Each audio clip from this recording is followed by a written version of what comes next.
ऐसे ही सफेद फॉर्च्यूनर में नहीं बैठे पुतिन, असली सच्चाई अब आ गई बाहर। सफेद फॉर्च्यूनर में बैठने के पीछे बहुत बड़ा था पुतिन का प्लान। एक झटके में खेल कर गए पुतिन। रूस के राष्ट्रपति व्लादिमीर पुतिन ने जब अपनी वीआईपी कार को छोड़ दिया, जिसमें बैठने के बाद पुतिन को खरोच तक नहीं आ सकती, उनका कोई कुछ नहीं कर सकता, ऐसी कार को पुतिन ने इग्नोर किया और प्रधानमंत्री नरेंद्र मोदी के साथ हंसते बोलते, हाथ पर हाथ रखते हुए सफेद कलर की टोयोटा फॉर्च्यूनर में बैठ गए। मगर सवाल यही था कि पुतिन आखिर फॉर्च्यूनर में ही क्यों बैठे और कार का कलर सफेद क्यों था। इसके पीछे की सच्चाई अब बाहर आ गई, जिसके बारे में जानकर आप भी दंग रह जाएंगे। क्या है पूरी कहानी, चलिए समझते हैं।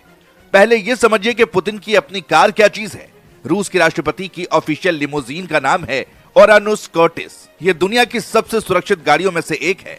8 टन वजनी, बुलेट प्रूफ ग्लास, टायर फटने पर भी 300 किलोमीटर तक भाग सकती है, blast proof, chemical attack proof, अंदर ऑक्सीजन सिलेंडर तक लगा होता है।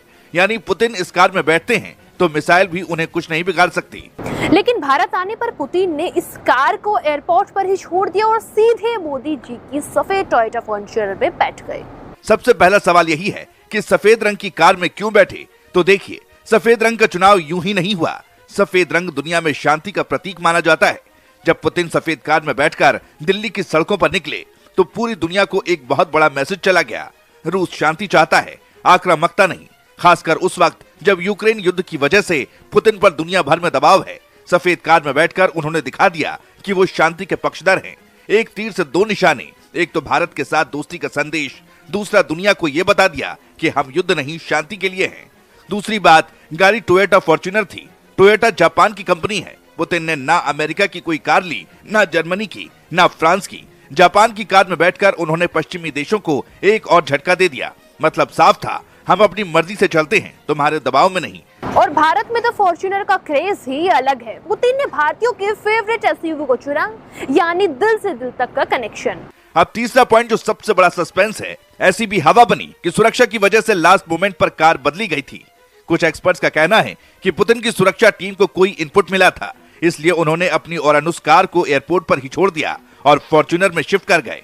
क्योंकि फॉर्च्यूनर में नंबर प्लेट लोकल थी, कार आम दिखती थी, कोई ये सोच नहीं सकता था कि पुतिन इसी में बैठे हैं। लेकिन ये सिर्फ थ्योरी है या सच है, ये तो पुतिन और उनकी टीम ही जानती है। चौथी और सबसे मजे की बात, पुतिन ने ये सब प्लान करके किया था। वो जानते थे कि दुनिया की नजर हर छोटी चीज पर है। जब वो मोदी के साथ फॉर्च्यूनर में बैठे, हाथ पर हाथ रखा, हंसे, बातें की, तो वो सिर्फ कार नहीं बदल रहे थे, वो दुनिया को बता रहे थे कि रूस और भारत की दोस्ती कितनी गहरी है।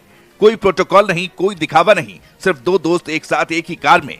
ये तस्वीरें वायरल हुई। पूरी दुनिया ने देखा कि पुतिन मोदी को कितना मानते हैं। पुतिन ने 27 घंटे के दौरे में 3 बार मोदी जी से मुलाकात की। लेकिन दोस्तों, ये सफेद फॉर्च्यूनर वाला सीन सबसे ज्यादा चर्चा में रहा, क्योंकि इसमें सिर्फ कार नहीं बदली गई थी, पूरी दुनिया को मैसेज बदल दिया गया था। पुतिन ने एक झटके में पश्चिमी देशों को चित कर दिया, भारत के साथ रिश्ते को नई ऊंचाइयां दे दी और शांति का संदेश भी दे दिया। अब आप बताइए, क्या वाकई पुतिन दुनिया के सबसे चालाक नेता हैं? नाउ भारत के लिए आशीष शुक्ला की रिपोर्ट।